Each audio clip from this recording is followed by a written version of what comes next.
Hi friends, ഞാനിന്ന് collar neck cutting and stitching video ആണ് ചെയ്യുന്നത്. അപ്പോൾ നമുക്ക് വീഡിയോയിലേക്ക് പോകാം.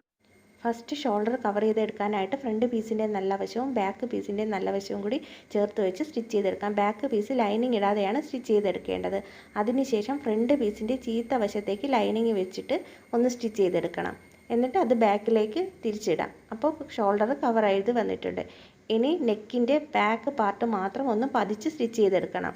നെക്ക് റൗണ്ട് ബാക്ക് ഒരു സൈഡ് 2ഉം ഫ്രണ്ട് ഒരു സൈഡ് 5.25 കിട്ടുന്നത്. അപ്പോൾ ഫ്രണ്ട് 2 സൈഡും കൂടി 11.5യും ബാക്ക് 2ഉം കൂടി നോക്കുമ്പോൾ 4ഉമാണ് കിട്ടുന്നത്. അപ്പോൾ ടോട്ടൽ ഫുള്ള് 15.5 കിട്ടുന്നത്. അതിൻ്റെ കൂടെ അരയിഞ്ച് തയ്യൽ തുമ്പ് കൂടി ആഡ് ചെയ്യണം. ഫ്രണ്ട് നെക്ക് അളവെടുക്കുന്ന വീഡിയോ എൻ്റെ മിസ്സായിപ്പോയി, സോറി. ഇതിപ്പോൾ ഞാൻ വേറൊരു കട്ട് പീസിലാണ് കാണിക്കുന്നത്. ഇതേപോലെ ടേപ്പ് വെച്ചിട്ട് വേണം ഫ്രണ്ട് നെക്കിൻ്റെ അളവെടുക്കാനായിട്ട്. മേളിലത്തെ എൻഡ് ആ ഷോൾഡറിൻ്റെ ഭാഗമായിട്ട് കണക്കാക്കിയിട്ട് ഷോൾഡറിൽ നിന്ന് ഈ നെക്കിൻ്റെ ആ ഒരു സൈഡിലെ എൻഡ് വരെ ഇതേപോലെ ടേപ്പ് വെച്ച് അളവെടുക്കണം. ഇതേപോലെ അളവെടുക്കുമ്പോൾ 1/2 ഇഞ്ച് കൂടി എക്സ്ട്രാ ചേർക്കണം. ഇപ്പം നെക്ക് റൗണ്ട് ഫുൾ 15.5 ആണെങ്കിൽ അതിൻ്റെ കൂടെ 1/2 ഇഞ്ച് കൂടി ചേർത്ത് 16 വേണം എടുക്കാനായിട്ട്.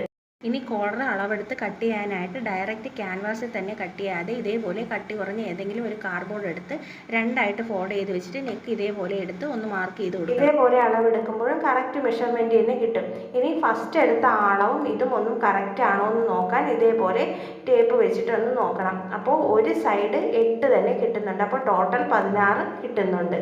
ഇതേപോലെ കാർഡ്ബോർഡിൽ കട്ട് ചെയ്തെടുക്കുമ്പോൾ കോളറിൻ്റെ അളവിൽ എന്തെങ്കിലും വ്യത്യാസം വന്നാൽ നമുക്ക് അഴിച്ചു പിടിക്കാതെ തന്നെ അത് ചേഞ്ച് ചെയ്യാം. ഇനി ഇത് കട്ട് ചെയ്തെടുത്തത് ആ കോളർ ചെയ്യാനുള്ള നെക്കിലേക്ക് കറക്റ്റ് ഒന്ന് വെച്ചിട്ട് നോക്കണം അത് കറക്റ്റായിട്ട് കിട്ടിയിട്ടുണ്ടോ എന്ന്. ഇതിപ്പോൾ കറക്റ്റായിട്ട് തന്നെ വന്നിട്ടുണ്ട്. ഇനി ഈ പീസ് തന്നെ നമുക്ക് ക്യാൻവാസിലേക്ക് കറക്റ്റ് ഒന്ന് വെച്ചിട്ട് അതിൻ്റെ വീതി ഒന്ന് മാർക്ക് ചെയ്തിട്ട് കട്ട് ചെയ്തെടുക്കണം. കട്ട് ചെയ്തെടുത്ത ക്യാൻവാസ് ഇതേപോലെ ഒരു പീസ് തുണിയിലേക്ക് വെച്ച് അയൺ ചെയ്തെടുക്കണം. ഒരു പീസ് തുണി 2ആയിട്ട് ഫോൾഡ് ചെയ്തിട്ടിട്ട് അതിൻ്റെ ചീത്ത വശത്തേക്ക് വെച്ചിട്ട് വേണം ക്യാൻവാസ് അയൺ ചെയ്തെടുക്കാനായിട്ട്. എന്നിട്ട് മുകളിൽ വരുന്ന ഭാഗം സ്റ്റിച്ച് ചെയ്യണം. ആ താഴത്തെ എൻഡ് 1/4 ഇഞ്ച് തയ്യൽ തുമ്പ് വെച്ച് കട്ട് ചെയ്തെടുക്കണം. അതിൻ്റെ ഒരറ്റം ക്യാൻവാസിലേക്ക് വെച്ചിട്ട് ഒരു സൈഡ് സ്റ്റിച്ച് ചെയ്തെടുക്കണം.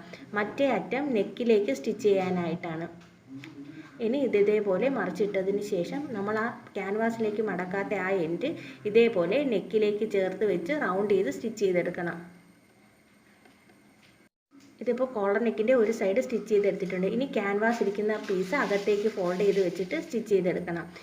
അപ്പോൾ നേരത്തെ 1/2 ഇഞ്ച് തയ്യൽ തുമ്പ് എടുത്തേക്കുന്നത് ആ നീല മാർക്ക് ചെയ്തേക്കുന്നില്ലേ, അവിടെയായിരുന്നു നമ്മൾ ഫസ്റ്റ് നെക്കിൻ്റെ കട്ട് ചെയ്ത റൗണ്ട് തന്നെ. അവിടെ വെച്ച് നമ്മൾ ടേപ്പ് നോക്കിയപ്പോൾ നമുക്ക് 5.25 കിട്ടിയത്. പക്ഷേ നമ്മൾ സ്റ്റിച്ച് ചെയ്ത് കഴിയുമ്പോൾ നമ്മൾ അതേപോലെ ടേപ്പ് വെച്ച് നോക്കുമ്പോൾ നമുക്ക് 6 കിട്ടിയിട്ടുള്ളത്. അപ്പോൾ അതാണ് വ്യത്യാസം. നമ്മൾ സ്റ്റിച്ച് ചെയ്യുമ്പോൾ 1/2 ഇഞ്ചെങ്കിലും കുറവ് വരും.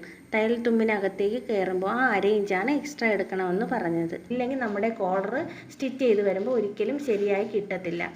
ഇനി ഇത് അകത്തേക്ക് തയ്യൽ തുമ്പ് അകത്തേക്കൊന്ന് മടക്കി വെച്ചതിന് ശേഷം കറക്റ്റ് ഒന്ന് സ്റ്റിച്ച് ചെയ്തെടുക്കാം.